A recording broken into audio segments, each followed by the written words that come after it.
रहे थे। तो राधा रानी ने कहा, हे सुखदेव, तुम उस मृत्यु लोक में जाओ, जन जन तुम्हें भगवान की भागवत का प्रचार करना होगा। आपके करने से भक्त जनों का कल्याण होगा और श्रीमद् भागवत कथा का प्रचार होगा। धर्म प्रचार करना ही सबसे बड़ा धर्म है बेटा, इसलिए तुम्हें मृत्यु लोक में अवश्य जाना होगा। उसी समय सुखदेव जी ने हाथ जोड़ के प्रार्थना की, माता मैं नहीं जा सकता, माता मैं नहीं जा सकता, क्योंकि विष्णु माया बड़ी चंचल है। मैं मृत्यु लोक में गया, यहाँ 10-20 मालाओं का भजन करता हूँ, चिंतन करता हूँ, लेकिन धीरे धीरे जब इन मालाओं का मैं चिंतन करता हूँ, जैसे मृत्यु लोक में जाऊंगा तो ये माया मुझे पकड़ लेगी और इस माया के जाल में मैं जाकर वहां फंस जाऊंगा, इसलिए मैं जाना नहीं चाहता। हे माता, मैं वहां नहीं जाना चाहता। अब क्या हुआ, उसी समय नारायण भगवान प्रकट हुए। कहा, बेटा मैं तुझे वचन देता हूं। राधा रानी और नारायण भगवान ने कहा, आप चिंता मत करो, मृत्यु लोक में जाओ और अवश्य मेरी माया का कोई भी प्रकोप तुम्हारे ऊपर नहीं होगा। आज सीधे भगवान सुखदेव जी कैलाश पर्वत की ओर एक पंचड़ी का जोड़ा रहता है, जो तोते के रूप में पंच और पछड़ी कैलाश पर्वत पे वास करते हैं, और वहीं भोलेनाथ माँ पार्वती को लेकर विराजमान रहते हैं। बोलिए शंकर भगवान की जय हो। जय जय श्री राधे, जय जय श्री राधे श्याम। आज कैलाश पर्वत पर पक्षी तोता और तोती का जोड़ा रहता है। कैलाश पर्वत में ही निवास करते हैं। अंडे के रूप में सुखदेव जी का तोती के गर्भ से उत्पन्न हुए हैं, लेकिन शीतल शीतल ठंडी हवा चल रही है। कैलाश पर्वत पूरा बर्फ से ढका हुआ है। भूख और प्यास के कारण दोनों तोता तोती का जोड़ा वहां से उड़ जाता है। वह अंडा अकेला पड़ा रह जाता है। शीतल शीतल ठंडी मंद हवा चल रही थी और हवा चलते ही वह अंडा गिर गया और अंडा फूट गया। अब तो नारद जी को बड़ी भारी चिंता हुई कि सुखदेव जी का जन्म कैसे होगा। अगर सुखदेव जी का जन्म कैसे होगा, अगर ये अंडा नहीं जोड़ा, सुखदेव जी उत्पन्न कैसे होंगे। ये मन में बड़ी भारी चिंता हो गई।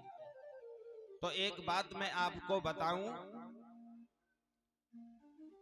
मैं आपसे एक बात बताऊं कि नारद जी नारम ज्ञानम ददाति इति नारदः, या आप ये समझ लीजिए जो ज्ञान देता है उसे नारद कहते हैं। या आप ब्रज में जाएंगे तो ब्रज में पता चलेगा, जिसकी बात कभी रद्द नहीं होती हो।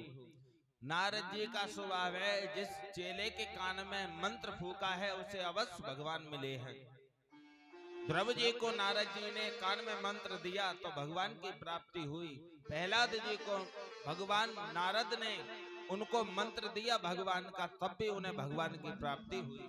और नारद जी का स्वभाव ऐसा है, जिस घर में रोजाना कलह रहती हो, मां नारद जी का आगमन हो जाए उस घर में कभी कलह नहीं हो सकती। और जिस घर में बड़ी शांति वातावरण रहता हो, मां नारद जी का आगमन हो जाए तो उस घर में कलह कभी रुक नहीं सकती। नारद जी बोले, कोई लीला ऐसी रचाऊं जिससे हमारे सुखदेव भगवान का जन्म हो जाए। तो कैलाश पर्वत पर भोले बाबा नित्य वास करते हैं और सुंदर सुंदर छवियों का भगवान रोजाना श्रीमद् भागवत कथा रामचरितमानस के बड़े ज्ञाता हैं।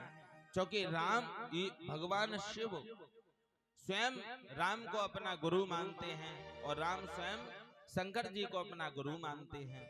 इसलिए कहते हैं जो वैष्णव होते हैं वो भी भगवान शंकर की आराधना करते हैं।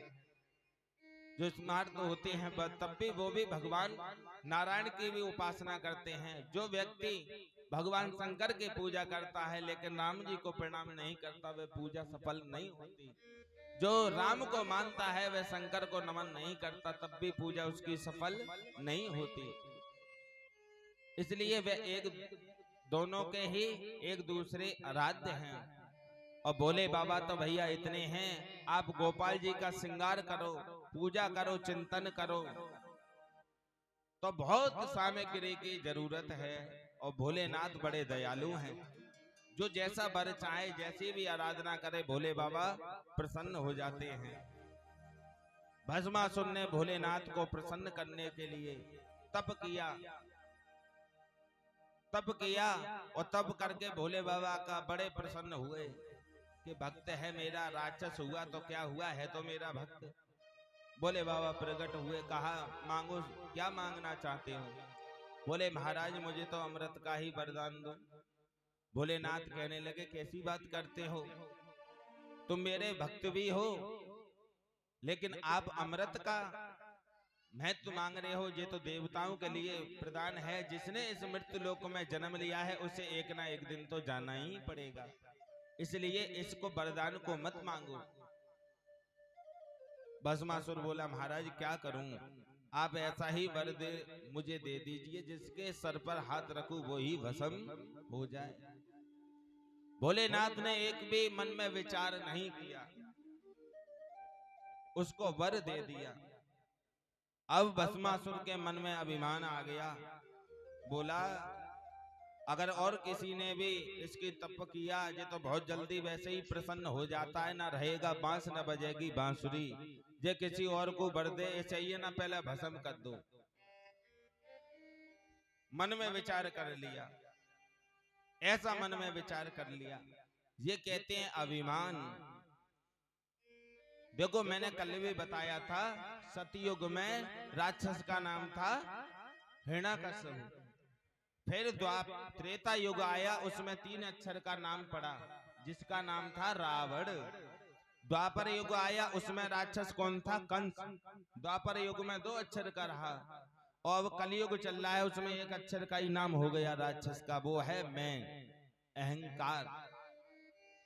आपने देखा होगा ने कोई किसी बात में हो, धन वृद्धा बल वृद्धा आयु अरे प्रकार का, वो किसी को घास नहीं डाल रहा है, किसी को नहीं समझ रहा है मुझसे बड़ा धन्ना सेठ कोई नहीं। तो इन्हें चीजों का अभिमान किसी को नहीं करना चाहिए। साथ साथ आपके कर्म द्वारा भगवान ने आपको इस लायक किया है तो उसका दुरुपयोग नहीं करना चाहिए, अभिमान नहीं करना चाहिए। भोले बाबा ऐसे ही वरदान मांगते फिरते हैं, बांट दिया, कुछ नहीं सोचा। लेकिन क्या हुआ, जब नहीं माना उसको वर में दे दिया। जब भोले बाबा को भस्म करने का प्रयास किया, बाबा ने सोची अब तो ये मेरा चेला मेरा गुरु बनने का प्रयास कर रहा है, तो भागना प्रारंभ कर दिया। भोलेनाथ ने नारायण भगवान का सुमरन किया, नारायण भगवान प्रकट हुए। बोले बाबा कम से कम ये तो सोचा करो ये वरदान लायक है भी या नहीं, ऐसे ही वरदान दे दिया। बोले महाराज अब की बार बचाओ, आगे तो जब देखी जाएगी, पहले इससे मेरे प्राण बचे। भगवान नारायण ने विश्व मोहिनी का रूप फिर से अवतार लिया, और तब उसका नाचते नाचते भगवान जैसे कहे वैसे ही करे, अपना उसका ही हाथ उसके सर पर रख दिया, उसे भस्म कर दिया। तो भोले बाबा बड़े भोले हैं, लेकिन गोपाल जी की सेवा करोगे, स्नान के लिए दूध चाहिए, दही चाहिए, शहद चाहिए, घी चाहिए, फिर नहला धुलाकर सेंट लगाइए, बाल लगाइए, पगड़ी से सजाइए, अनेक प्रकार की। लेकिन भोले बाबा इतने सीधे हैं कि आप जब हम दूध लेने के लिए जाते हैं तो चाहे भैंस वाला पानी मिलाए या ना मिलाए, बाकी छाती पे खड़े हो जाएंगे, पानी ना कर दे, पानी ना कर दे। और हम जब मंदिर जाते हैं तो 10 लीटर पानी 1 बूंद दूध की है, भगवान जी को नहलाने 10 लीटर पानी 1 बूंद दूध की, ले पी ले, जई से नहा जई से धो ले। तो चाहे बेलपत्र हो, चाहे भांग हो, चाहे धतूरा हो, जैसा भी भाव से भगवान शिव को दे दो, भगवान उसी में बड़े प्रसन्न हैं। हो इतना भोला काहे खुद को बनाया, जग तुझे लौटता रहे। हो इतना भोला काहे खुद को बनाया, इतना भोला काहे खुद को बनाया, जग तुझे लूटता रहे। इतना भोला काहे खुद को बनाया, वो इतना भोला काहे खुद को बनाया, जग तुझे लूटता रहे। इतना भोला काहे खुद को बनाया, जग तुझे लूटता रहे।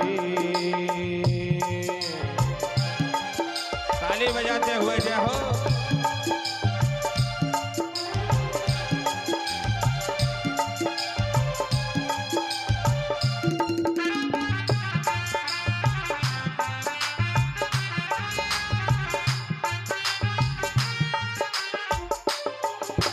समुद्र मंथन में विष्णु ने कर डाला घोटाला, समुद्र मंथन में विष्णु ने कर डाला घोटाला, समुद्र मंथन में विष्णु ने कर डाला घोटाला, समुद्र मंथन में विष्णु ने कर डाला घोटाला। अमृत बांट दिया देवों को तुम्हें जहर का प्याला। वो इतना भोला काहे खुद को बनाया, जग तुझे लूटता रहे। इतना भोला काहे खुद को बनाया।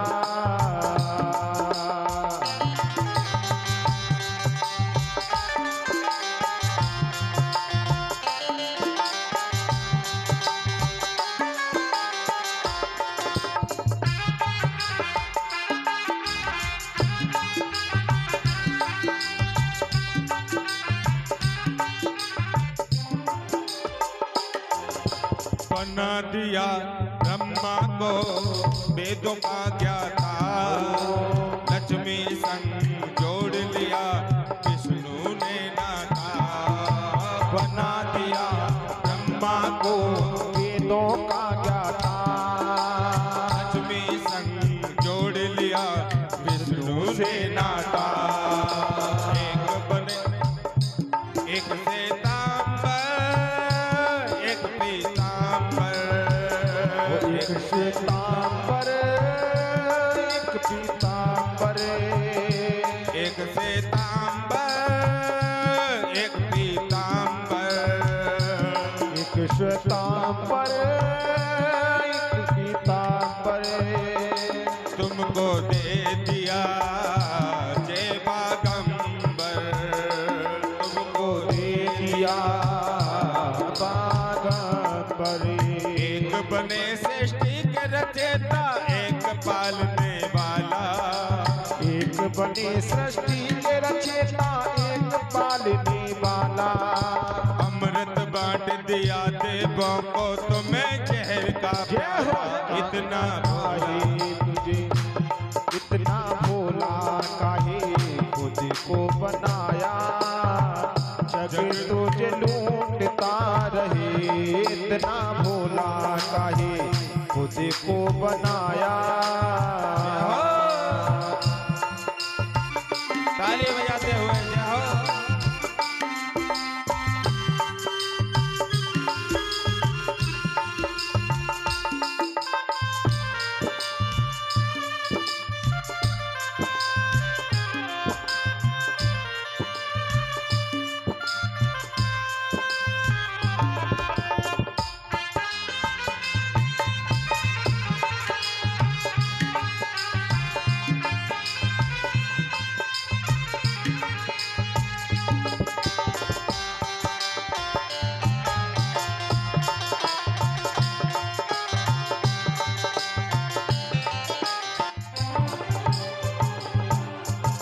और भोलेनाथ ने जब माँ पार्वती के साथ में विवाह हुआ, माँ पार्वती के कहने पे कहने लगी महाराज हमारी भी गृहस्थी हो गई, क्या ऐसे ही मैं आपके साथ इस मरघट में भांग धतूरे के बीच में पड़ी रहूंगी, मेरे लिए भी कुछ करोगे? तो भोलेनाथ ने विश्वकर्मा जी को आदेश दिया। क्या आदेश दिया? विश्वकर्मा के हुनर पे कोई कर न सका शंका, उनसे ही बनवाई सोने की लंका। विश्वकर्मा के हुनर पे कोई कर न सका शंका, उनके ही कहने पर सोने की लंका। विश्वकर्मा के हुनर पे कोई कर न सका शंका, उनसे ही बनवाई सोने की लंका। वो विश्वकर्मा के हुनर पे देखो कर न सका शंका, उनसे ही बनवाई सोने की लंका।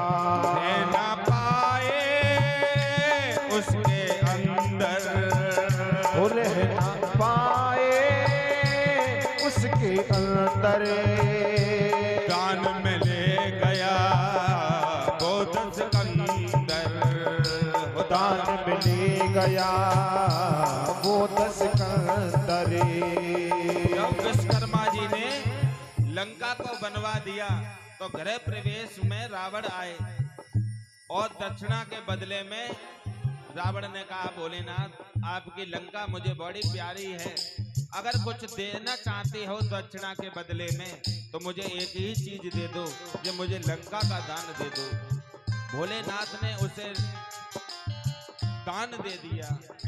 वो रह ना पाए उसके अंदर, रह ना पाए उसके अंदर।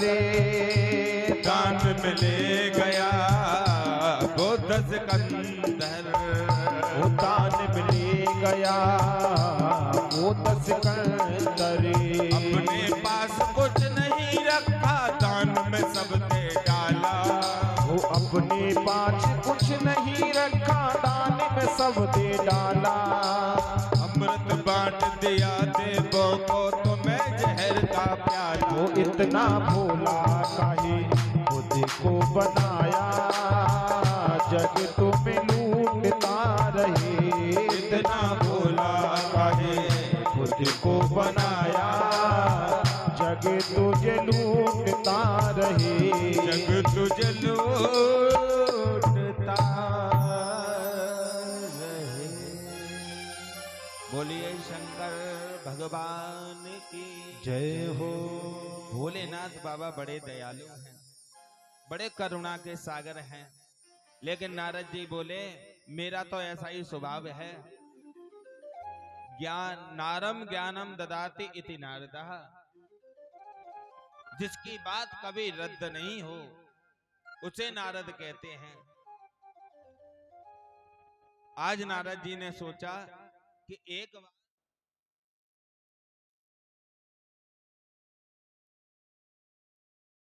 बोलिए नारायण भगवान की जय हो। जय जय श्री राधे। नारद जी ने कहा कि एक बार तो मैं लक्ष्मी नारायण में मैं झगड़ा करा चुका हूं, एक बार ब्रह्मा और ब्रह्मा जी की पत्नी में झगड़ा करा चुका हूं, लेकिन भोलेनाथ ही बचे हैं। ऐसा कोई नाटक करो जिससे सुखदेव जी का जन्म हो जाए। आज नारद जी सीधा अपना बीड़ा उठाया और सीधे कैलाश पर्वत पे आने लगे बीड़ा बजाते हुए। ओ श्रीमन नारायण नारायण नारायण, ओ श्रीमन नारायण नारायण नारायण, श्रीमन नारायण नारायण नारायण, ओ श्रीमन नारायण नारायण नारायण, भजमन नारायण नारायण नारायण, ओ भजमन नारायण नारायण नारायण, श्रीमन नारायण नारायण नारायण, ओ श्रीमन नारायण नारायण नारायण, श्रीमन नारायण नारायण नारायण,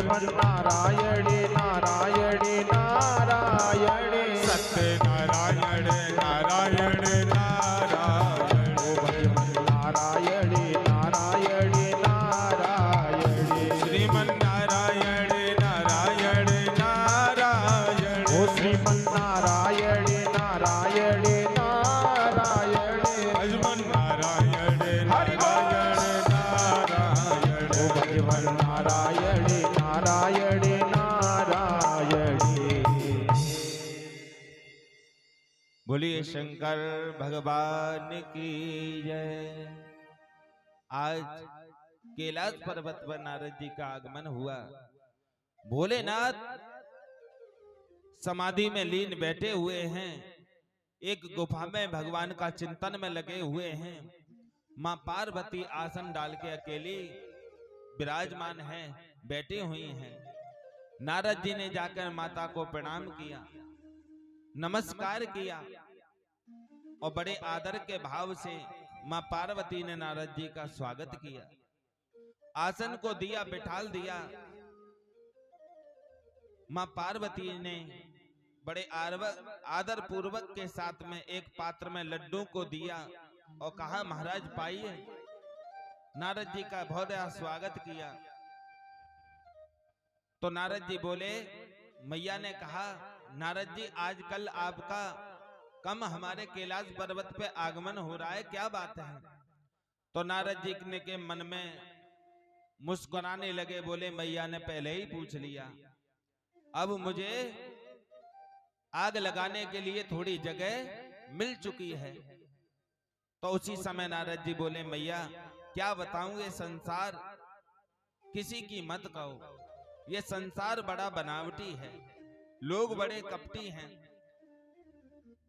इस संसार के लोग बड़े मतलबी हैं।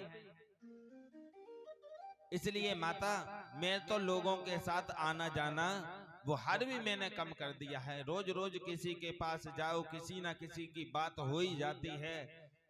फिर अनेक प्रकार से संसार के लोग बड़े स्वार्थी हैं। सुर नर मुनि सब की यह रीति, स्वार्थ लाग करें सब प्रीति। सबका स्वार्थ है माता, किसी के पास जाओ तो सब के सब स्वार्थ के मारे हैं। इसलिए मैया मेरा जाने का किसी का मेरे मन नहीं होता। तो उसी समय पार्वती बोली, हे नारद चाहे संसार कुछ भी कहे, लेकिन मेरे जो पति हैं, मेरे स्वामी हैं, मेरे भोले बाबा हैं, कभी भी मुझसे कोई बात नहीं छुपाते। नारद जी बोले, बहुत अच्छा समय है नारद, अब विलंब मत करो। मैया स्वयं बोल रही है। नारद जी मौन हो गए और कहा, मैया क्या कह रही थी आप? कि मैं ये कह रही थी जो मेरे पति हैं वो कभी किसी के साथ, मेरे साथ तो आज तक कैसा भी किसी भी प्रकार का छल कपट नहीं किया। बोले नारद जी बोले, अच्छा माता कैसे? कि आज समाधि में लीन है, कि कहते हैं गुरु मंत्र भी अपनी पत्नी को कभी बताना नहीं चाहिए, लेकिन मेरे पति तो इतने सीधे हैं, इतने भोले बाबा हैं कि पूछिए मत नारद। जो भी छवि जिसकी आराधना करते हैं, इसकी साधना करते हैं और आंखों को बंद करके अनेक प्रकार की छवियों का, गोपाल जी का दर्शन दिखाते हैं, कभी राम जी की कहानी मुझे सुनाते हैं। आज देख करके भोग पा रहे थे भगवान, ऐसे वस्त्रों में मैंने भगवान की छवि को देखा। गोपनीय गोपनीय प्रत्यय, कभी भी ये बातों को अपनी पत्नी से गुरु मंत्र का भी शेयर नहीं करना चाहिए, लेकिन मेरे पति तो ऐसे हैं, वो मुझे बता देते हैं।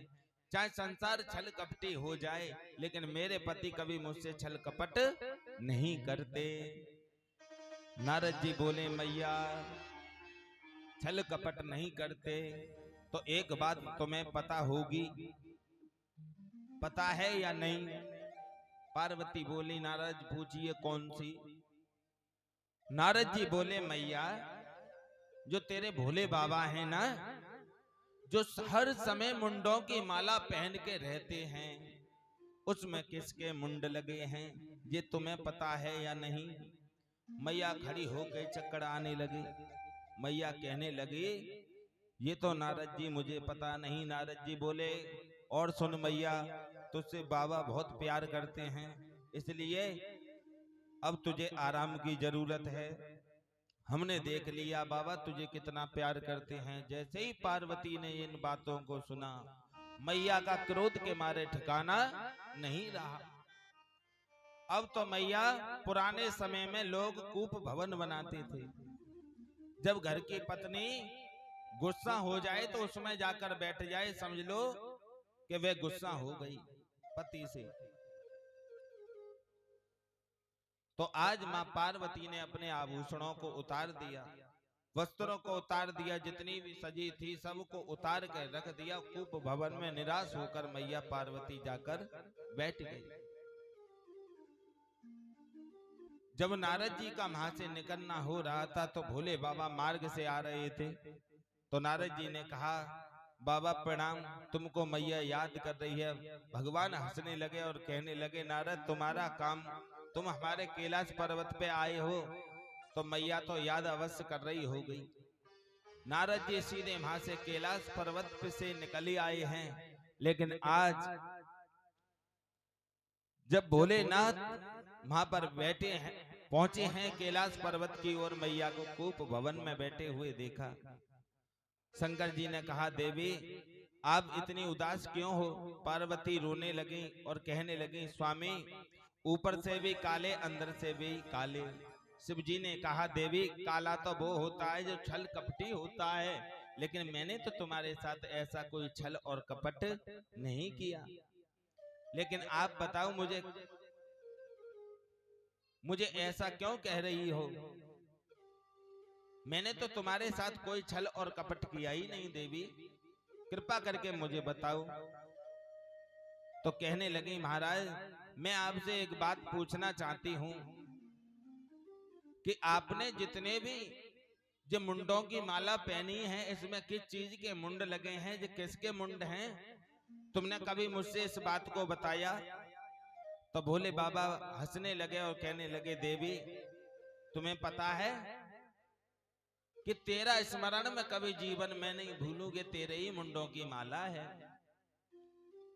हे पार्वती, तूने 108 बार अपनी देह का त्याग किया और 108 बार ही मैंने तेरे एक मुंड को लिया, इस माला में पिरो के रखा है। तेरा मैं स्मरण करता ना हूं, तुझे कभी नहीं भूलूं। इसलिए पार्वती बोली, महाराज एक बात बताओ, मुझे इतनी बार बार जन्म लेके तुम्हें मिलना पड़ता है, ऐसी कौन सी चीज है जो तुम भी नहीं मरते? उसी समय कहने लगे, हे देवी मैंने तो श्रीमद् भागवत कथा का पान कर रखा है, जिससे मुझे कभी मृत्यु नहीं आती। इतनी बात सोचने लगी, अंदर भी काले और बाहर भी काले। मैया कहने लगे,